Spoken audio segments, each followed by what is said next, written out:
Terima kasih Tuhan Yesus. Engkau memimpin setiap langkah kami Tuhan.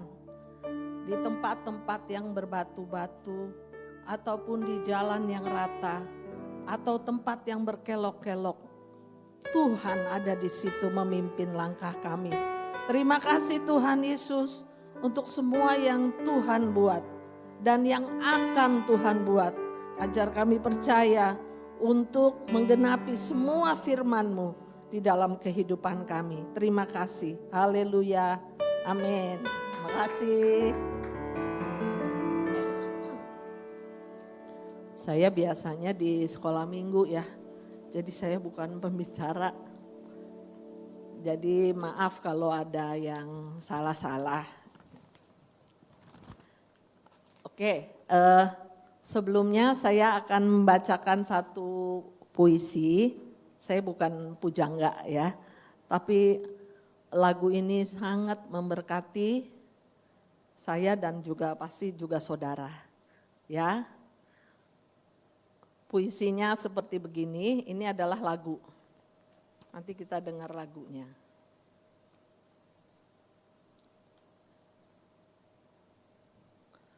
Mahkota duri tertancap di kepalanya. Dia tahu kematiannya tiba. Katanya, apakah Bapa melupakanku? Mereka memakunya di salib kayu. Segera dunia merasakan kehilangan. Kristus Raja, kepalanya tergantung dan dia siap mati. Diangkatnya kepalanya menghadap langit dan berkata, aku pulang padamu Bapa. Buluh yang dia cicipi terakhir kalinya, yang perlahan menyentuh bibirnya, dia minum untuk terakhir kalinya dan menyerahkan nyawa kepada kemuliaan. Tentara yang menggunakan pedangnya, yang merobek tubuh Tuhanku, berkata, tentulah ini Yesus Kristus, Juru Selamat kita. Dia menatap pedangnya dengan ketakutan, lalu menolehkan wajahnya pada Kristus Tuhan, berlutut dan menangis. Mahkota duri diturunkan dari kepalanya, tubuhnya dibalut dengan kain lampin dan membaringkannya di kubur. Lubang di kepala, di kaki, dan di lambungnya. Kita tahu dia telah mati untuk menebus kita. 3 hari berlalu, mereka datang untuk membuka kubur dan memberkati si terbunuh dengan pengurapan minyak dan rempah-rempah. Tapi saat mereka hendak memindahkan batu, mereka melihat bahwa mereka tidaklah sendiri, tetapi Yesus Kristus telah bangkit. Haleluya. Amin. Kita dengarkan lagunya ya.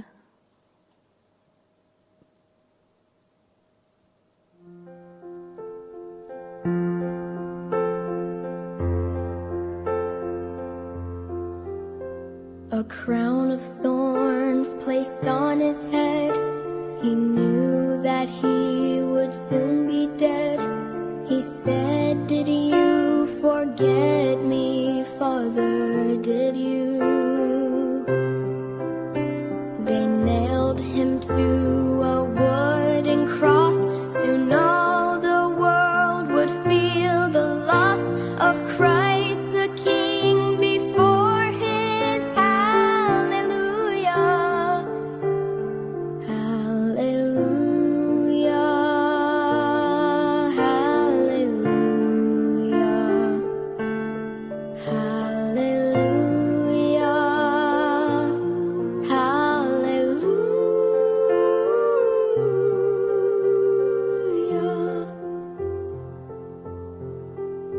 He hung his head and prepared to die, then lifted his face up to the sky,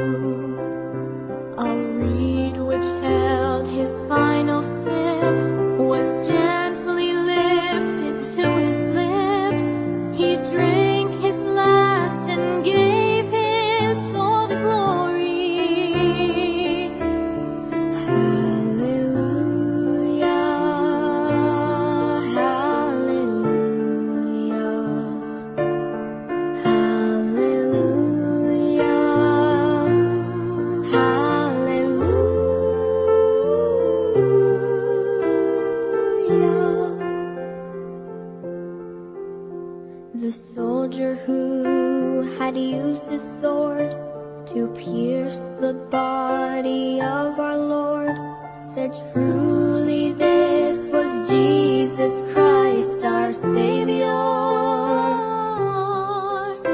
He looked with fear upon his sword, then turned to face his Christ and Lord, fell to his knees crying, Hallelujah,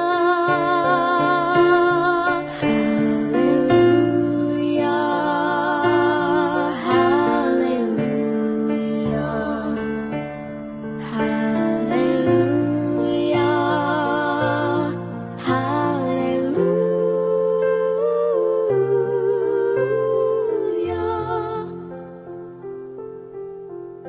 Took from his head the thorny crown and wrapped him in a linen gown, then laid him down to rest inside the tomb.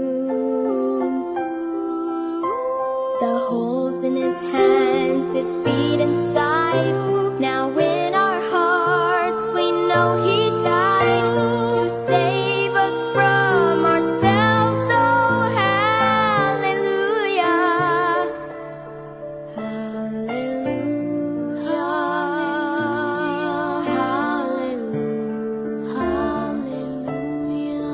hallelujah, hallelujah, hallelujah.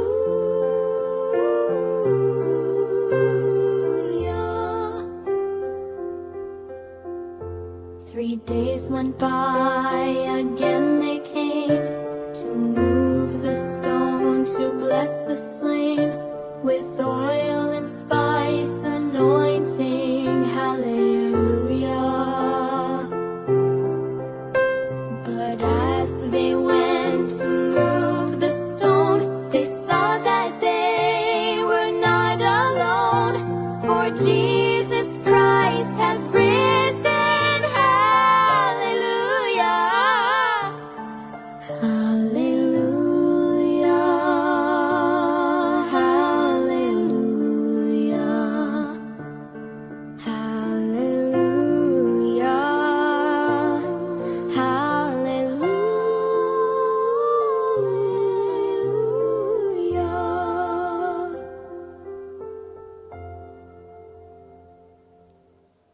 Amin.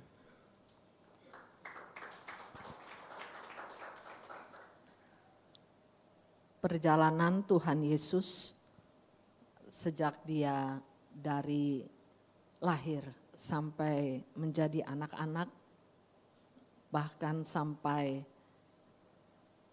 dia diangkat ke surga. Ada slide yang tadi tulisan Yesus. Dia lahir sebagai bayi, lalu dia berkhotbah di usia 12 tahun, dan dia terbunuh sebagai anak Allah, tapi dia bangkit dan dia akan datang sebagai raja. Berbicara tentang perjalanan Tuhan Yesus, saya suka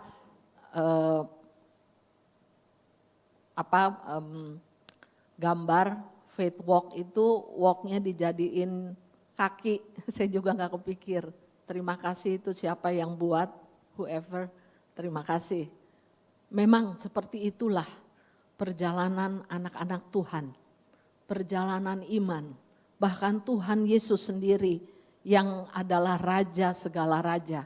Dia rela untuk mengosongkan dirinya menjadi rupa seorang hamba untuk memberitakan kepada umat manusia.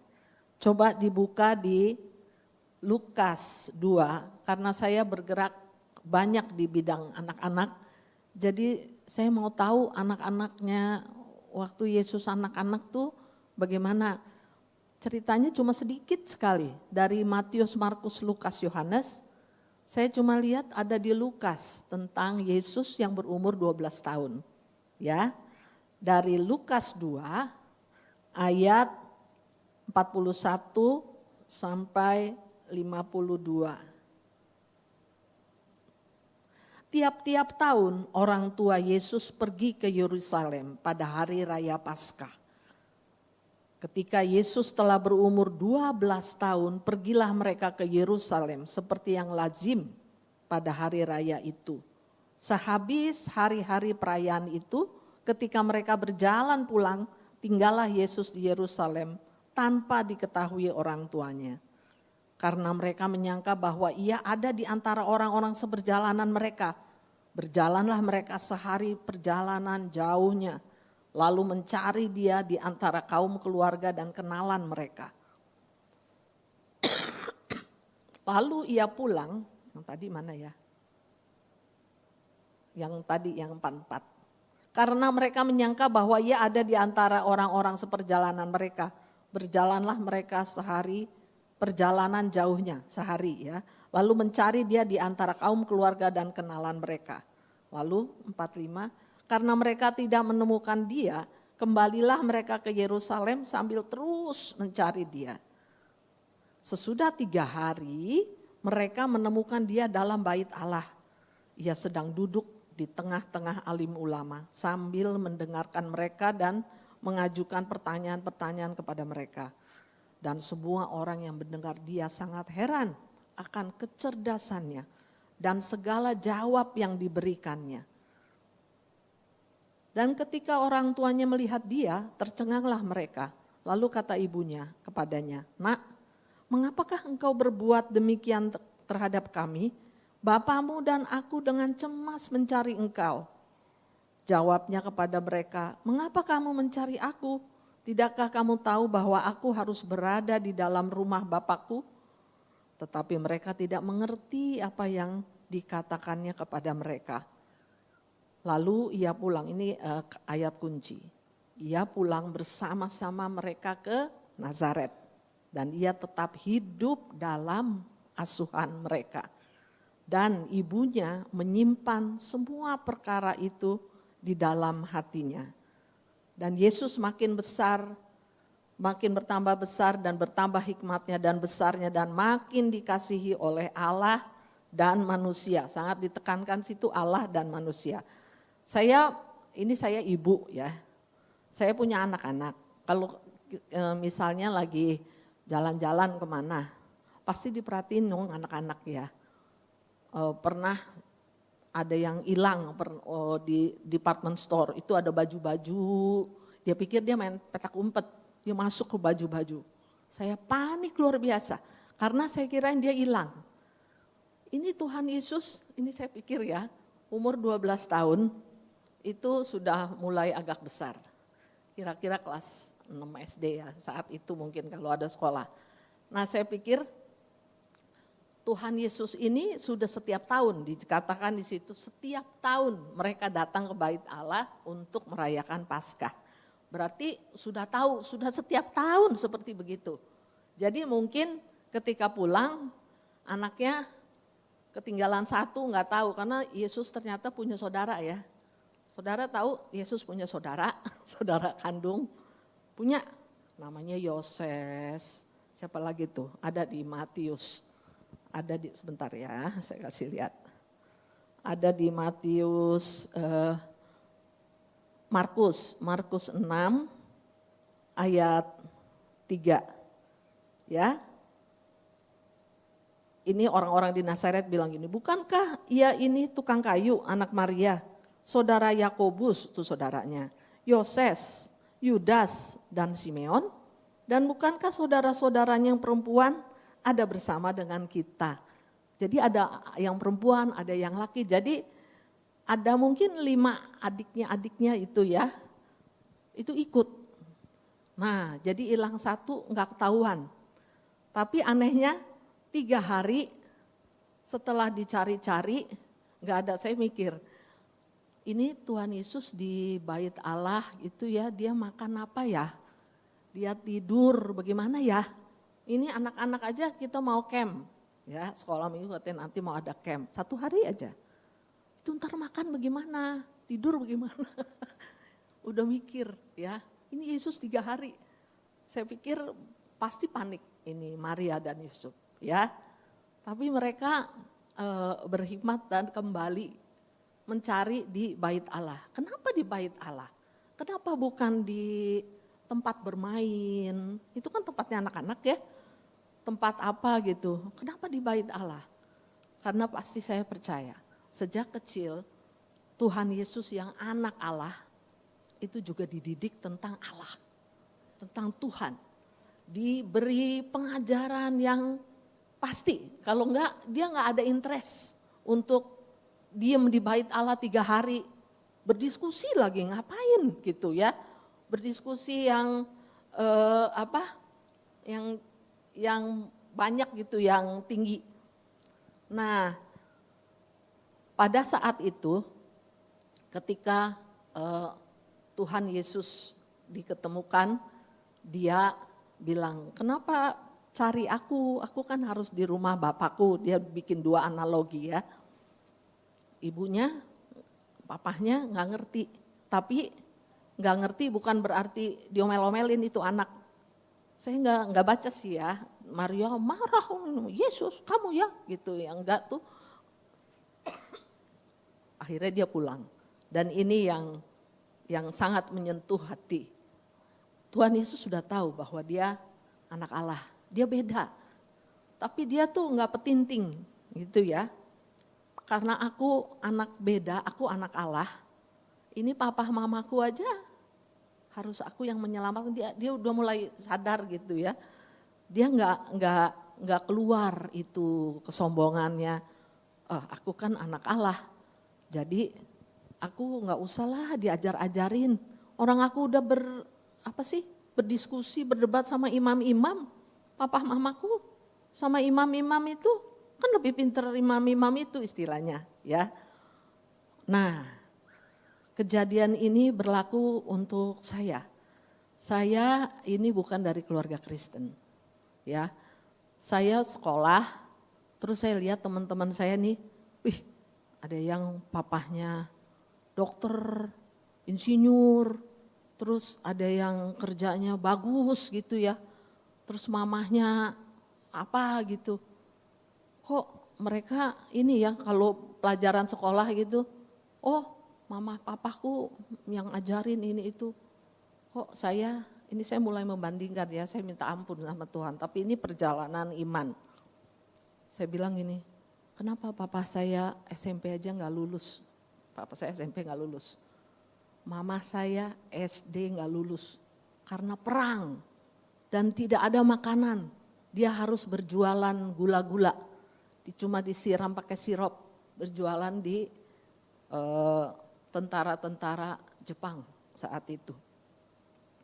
Saya nggak ngelihat ke situ, saya ngelihatnya yang, orang lain kok begitu ya.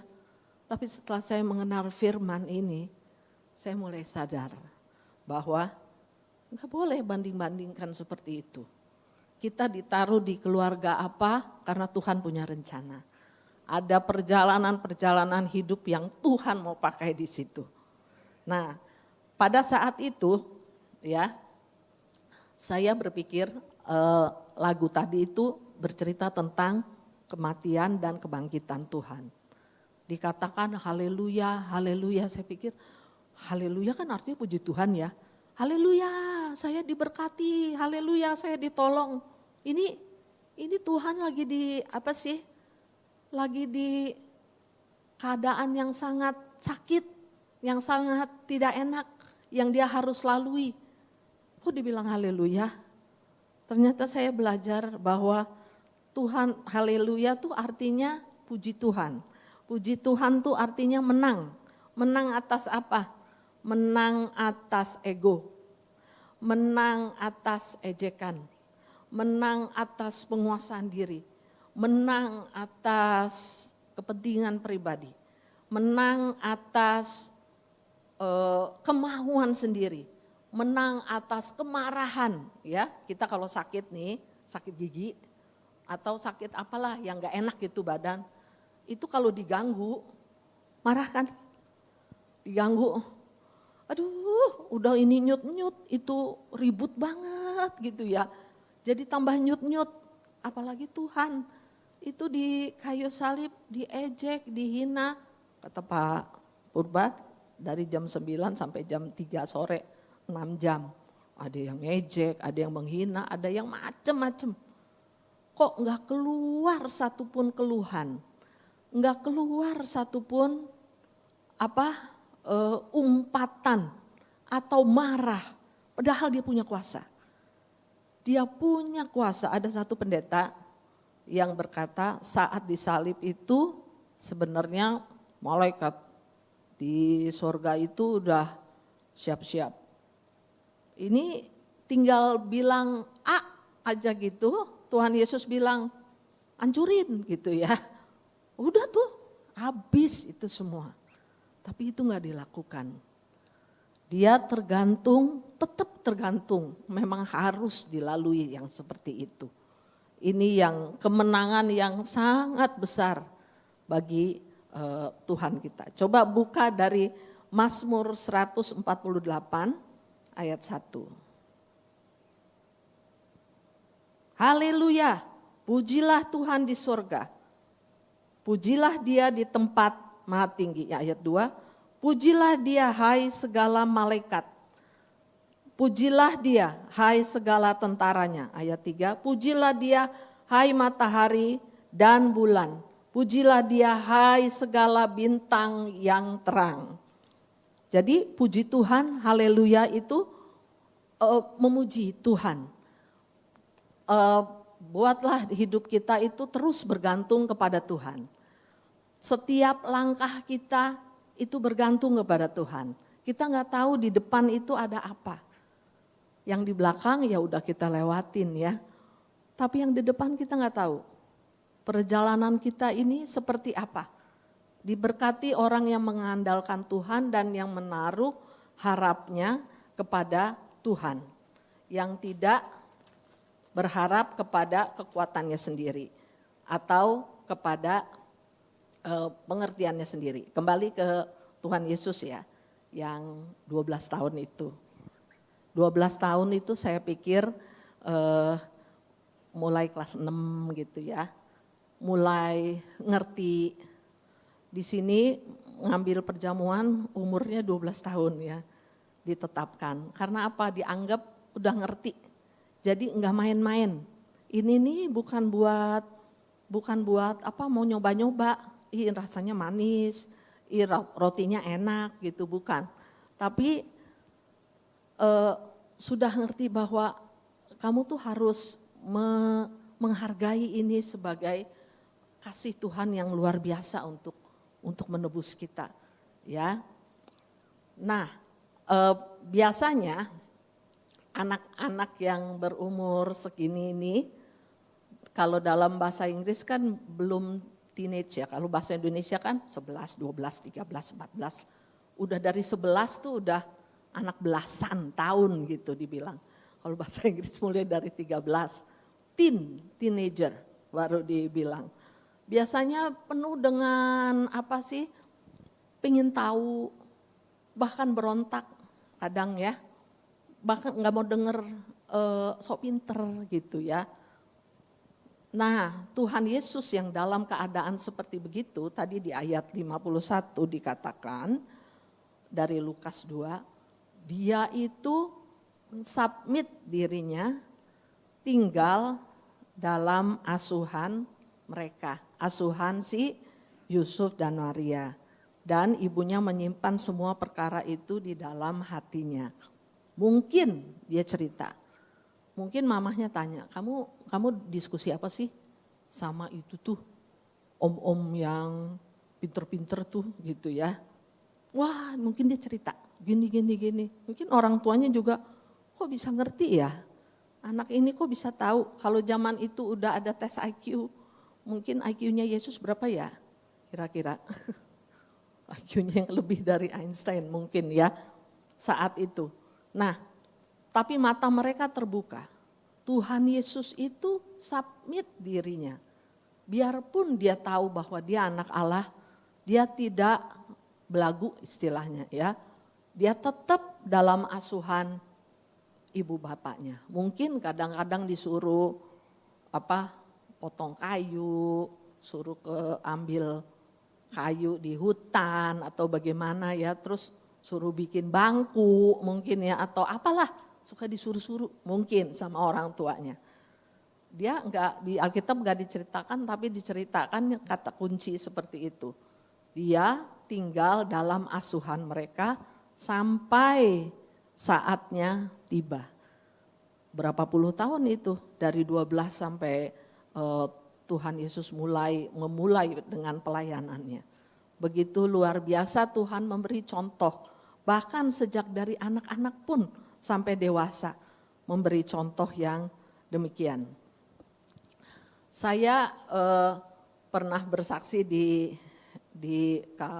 Youth ya, bahwa saya bukan dari keluarga Kristen. Jadi ada teman saya ngajakin saya waktu saya kelas 6. Bukan berarti nyamain nama Tuhan Yesus, bukan itu ya. Pas itu saya pikir ngapain ya, kalau hari Minggu teman-teman main, udah dah ke gereja aja, mainnya di gereja katanya gitu ya. Main di gereja, terus lama-lama saya bosen karena saya memang nggak dibimbing gitu ya. Jadi udah saya nggak mau lagi, saya nggak mau datang, hilang lah itu berapa lama. Juga dari keluarga saya yang nggak ada yang Kristen. Papa mama saya udah bilang, ikut-ikutan ya ke gereja ya, tapi jangan dibaptis ya. Kok tahu sih dibaptis itu seperti meterai. Dan pada saat itu ketika saya mulai menjadi kenal Tuhan, saya hilang beberapa lama, ini adalah rencana Tuhan. Ingat, jalan hidup kita itu dipimpin oleh Tuhan. Sekali saya dengar tentang Tuhan, Tuhan kejar untuk anaknya itu kembali ya kepada Dia. Karena setelah beberapa saat, beberapa lama, saya dari keluarga memang gak terlalu diteken, tapi juga udah diwanti-wanti. Gak usah ya, gak usah ke gereja. Ya udah saya hilang berapa lama, saya juga gak tahu kejadian apa yang membuat saya kembali lagi ke gereja. Saya nggak inget, tapi saya percaya itu adalah kuasa Tuhan, pimpinan Tuhan untuk menjalan ke kiri, ke kanan, ke kiri, ke kanan. Anak kecil yang tidak ngerti. Akhirnya saya balik lagi ke gereja. Dan di gereja itu mulai saya bertumbuh. Saya kenal suami saya di gereja. Ya. Lalu dia harus ke kesaksian yang lain, dia harus ke Amerika. 7 tahun LDR. Jadi zaman itu nggak kayak sekarang. YouTube apa gampang ya, WhatsApp call. Wah, kalau ini ya tulis surat sebulan lagi baru dapet. Udah basi ceritanya. Suratnya berlembar-lembar. Orang tuanya di sini saya yang bacain. Jadi saya kalau baca suratnya nih berlembar-lembar, yang ini nggak usah dah, saya lompat-lompatin. Mereka nggak tahu. Soalnya ada yang sedih-sedih gitu ya kan. Ini di tempat orang yang mau makan susah, ini ketemu supir taksi yang begitu baik, Tuhan begitu luar biasa. Nah saya di sini juga, saya baca gini, saya lompat, saya baca yang bagus-bagus gitu ya. Terus ada yang ini lagi, pernah sekali suratnya itu kepegang sama kakak ipar saya. Wah yang ini mah bukan buat ini nih. Ini saya dipanggil Bio, ini buat Bio nih. Ya ada romantis lah di situ ya. Lalu udah udah baca, udah sebulan. Terus kalau mau telepon, nggak ada telepon handphone kan nggak ada. Adanya telepon jadul yang itu tuh, yang nempel di tembok, pakai kabel. Jadi kalau kering di sana, lari ke sana. Udah ke sana mati. Karena udah ringing berapa kali dia mati sendiri. Jadi seperti begitu. Jadi ini ya, saya mau telepon tanggal segini, jam segini. Nah, saya tungguin. Beritanya ya kadang-kadang, ya ini ceritanya kayaknya hampir sama-sama tuh kayak yang di surat. Karena juga bingung mungkin ya, udah sebulan lebih gitu. Telepon cuma nggak ada video call, nggak ada ini, jadi cuma suara. Terus suaranya juga suka putus-putus. Tahu sendiri ya, jadi suka gitu. Jadi tapi Tuhan itu ajaib ya. Saya di sini kuliah, dia kuliah di sana. Saya masuk kuliah pun karena dibantu oleh kakak saya. Karena saat itu tetangga saya ini kebakaran. Apinya tuh ke rumah, habis lantai atas. Kakak saya sampai nggak mau sekolah lagi soalnya ijazahnya kebakar. Zaman sekarang ijazah kebakar bisa print lagi ya, gampang. Ini datang aja ke kampus ya. Ya. Jadi aduh saya bilang tapi saya mau kuliah. Bagaimana caranya? Tuhan, saya udah kenal Tuhan ya saat itu ya. Saya berdoa gimana ya Tuhan ya. Papa saya nggak ada buat biayain saya kuliah. Jadi kakak saya biayain kuliah untuk uang pangkal aja. Cuma buat uang pangkal. Terus ulang itunya semesternya bagaimana? Aduh saya pikir saya seneng ngajar ya. Tapi saya baru mau masuk semester 1. Kalau saya ngelesin apa ada yang percaya? Apalagi ngelesin bahasa Inggris. Mana ada orang mau percaya? Akhirnya ada satu kenalan, kamu mau, ini ada ibu-ibu loh, mau les bahasa Inggris. Hah? Saya bilang, ibu-ibu udah pinter belum bahasa Inggrisnya? Belum, masih ABC. Oh iya boleh. Jadi saya mulai ngelesin dan puji Tuhan memang Tuhan atur ya. Dapat yang ini, saya bisa bayar uang kuliah semester demi semester. Sampai akhirnya selesai. Ternyata ini juga pacar, masih pacar. Itu di sana juga waktu udah selesai beasiswanya harus kerja dong. Kerja ini itu sampai tadi ada diceritain kan. Itu kerja jungkir balik. Nah itu pakai surat. Saya diceritain tuh. Ya begini. Wah saya lompat-lompat atau saya refresh. Jadi mamahnya dengerin, oh ya puji Tuhan.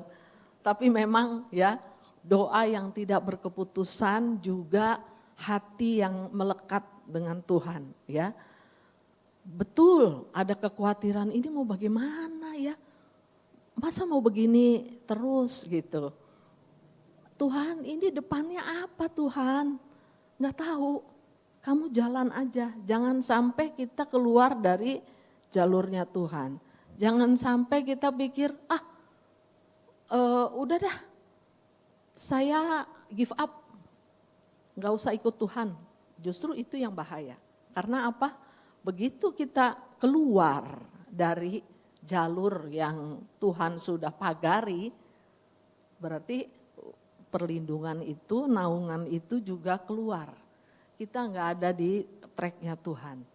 Ya, kita tetap harus setia, harus berjalan dengan iman di dalam Tuhan. Coba dibuka di Yeremia 17 ayat 7 sampai 8. Diberkatilah orang yang mengandalkan Tuhan, yang menaruh harapannya pada Tuhan. Ia akan seperti pohon yang ditanam di tepi air, yang merambatkan akar-akarnya ke tepi batang air, dan yang tidak mengalami datangnya panas terik, yang daunnya tetap hijau, yang tidak khawatir dalam tahun kering, dan yang tidak berhenti menghasilkan buah. Ya, jadi air itu melambangkan firman Tuhan yang kita minum setiap hari. Kita baca, kita renungkan, kita meditate untuk itu. Maka kita akan bertumbuh. Bertumbuh memiliki akar-akar yang kuat sampai ke batang air. Karena kalau akarnya enggak masuk ke batang air, lama-lama itu akarnya kering, nggak dapat nutrisi. Nutrisi yang dari Tuhan itu kita perlu. Lalu tidak mengalami datangnya panas terik. Panas terik pasti ada. Banjir bandang pasti ada. Tapi kalau kita tetap teguh di dalam Tuhan, kita tetap berada di dalam tracknya Tuhan, jangan give up, jangan mundur, jangan udah ini enggak sesuai dengan akal saya maunya jalannya seperti begini, saya punya impian seperti begini, kenapa di depan saya seperti ini? Saya menjadi tawar hati, menjadi lesu dan menjadi tidak bergairah lagi di dalam Tuhan. Nah itu yang membuat kita tidak bisa mempertahankan daun tetap hijau di dalam Tuhan. Tidak khawatir dalam tahun kering dan tidak berhenti menghasilkan buah, tentunya buah-buah yang baik ya. Tidak khawatir dengan tahun kering. Mungkin kita mengalami lika-liku hidup yang saya nggak tahu, tapi banyak kebentok ini, kebentok itu ya. Terus kita belajar dari orang lain, lakukan itu dengan sepenuh hati, dengan setia. Dan lakukan itu dengan penuh submission kepada Tuhan itu, serahkan hidup kita, jalan kita di depan yang kita nggak tahu ujungnya itu mau kemana. Ya, apalagi jalannya gelap, apalagi berbatu-batu, apalagi licin, gampang jatuh. Minta hikmat yang dari Tuhan. Tuhan akan memberikan hal yang di luar nalar kita, di luar kepikiran kita, ya bisa melakukan itu dan akhirnya kok nyampe juga ya. Saya kirain saya nggak bakal nyampe ke sana. Ternyata Tuhan yang arahkan itu, asal kita jangan bandel keluar gitu ya dari rencananya Tuhan dan tidak berhenti menghasilkan buah. Buah apa? Buah pertobatan, buah roh kesabaran, buah penguasaan diri, buah yang Tuhan sendiri ajarkan kepada kita. Kita lakukan itu dari hari ke sehari. Puji Tuhan. Amin. Yang singkat saja. Saudara tahu lagu itu yang tangan Tuhan sedang mereda. Depannya apa ya? Depannya. Oh.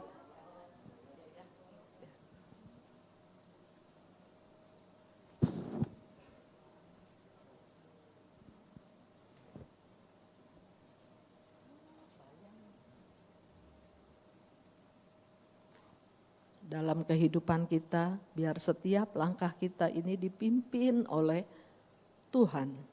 Biarkan langkah kita ini diatur, melangkah kemana.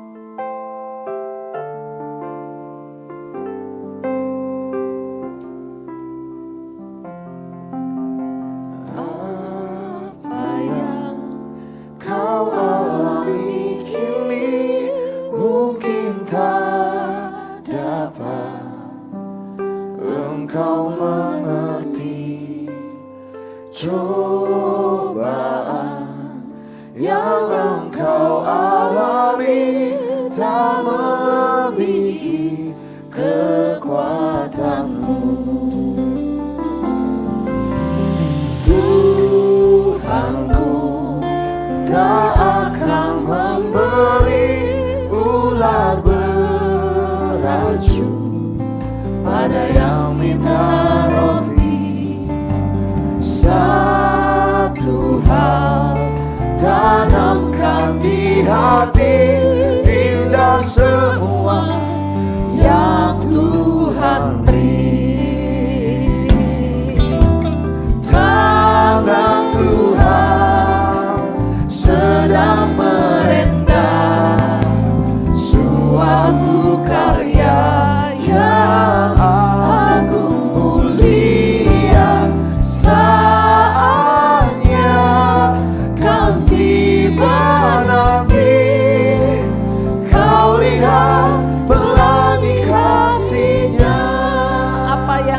alami.